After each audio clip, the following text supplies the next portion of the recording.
بسم اللہ الصلاۃ والسلام علیکم یا رسول اللہ۔ السلام علیکم ورحمۃ اللہ وبرکاتہ۔ امید ہے آپ سب خیر و عافیت سے ہوں گے انشاءاللہ۔ سورۃ مریم کی اردو ٹرانسلیشن کر رہی ہوں۔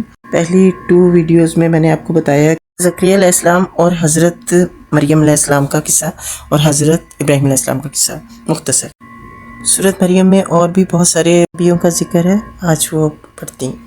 6 رکوع سے آگے پڑھنا ہے۔ اعوذ باللہ من الشیطان الرجیم، بسم اللہ الرحمن الرحیم۔ اور ذکر کرو اس کتاب میں موسیٰ کا، اور وہ ایک چیدہ شخص تھا اور رسول نبی تھا، یعنی اصل میں لفظ مخلص استعمال ہوا ہے جس کے معنی ہے خالص کیا ہوا۔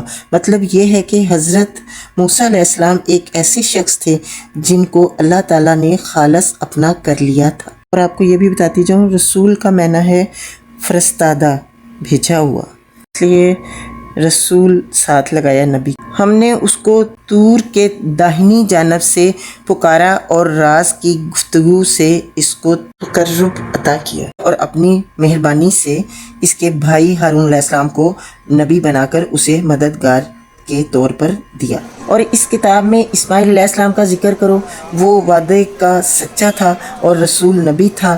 وہ اپنے گھر والوں کو نماز اور زکوٰۃ کا حکم دیتا تھا اور اپنے رب کے نزدیک ایک پسندیدہ انسان تھا۔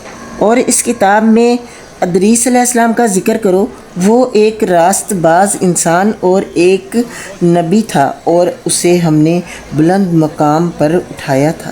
جو کہہ رہے ہیں نا کہ ذکر کرو اس کتاب میں، تو یہ نبی پاک صلی اللہ علیہ وآلہ وسلم پہ کتاب اتری، تو اللہ تعالیٰ نبی پاک صلی اللہ علیہ وآلہ وسلم سے مخاطب ہو کر کہہ رہے ہیں کہ تم ذکر کرو اس کتاب میں، یعنی کہ ان پیغمبروں کا اللہ نے جو کتاب میں ذکر کیا ہے تو وہ لوگوں کو سناؤ۔ یہ وہ پیغمبر ہیں جن پر اللہ نے انعام فرمایا آدم علیہ السلام کی اولاد میں سے اور ان لوگوں کی نسل سے جنہیں ہم نے نوح علیہ السلام کے ساتھ کشتی پر سوار کیا تھا، اور ابراہیم علیہ السلام کی نسل سے اور اسرائیل علیہ السلام کی نسل سے، اور یہ ان لوگوں میں سے تھے جن کو ہم نے ہدایت بخشی اور برگزیدہ کیا۔ ان کا حال یہ تھا کہ جب رحمان کی آیات ان کو سنائی جاتی تو روتے ہوئے سجدے میں گر جاتے تھے۔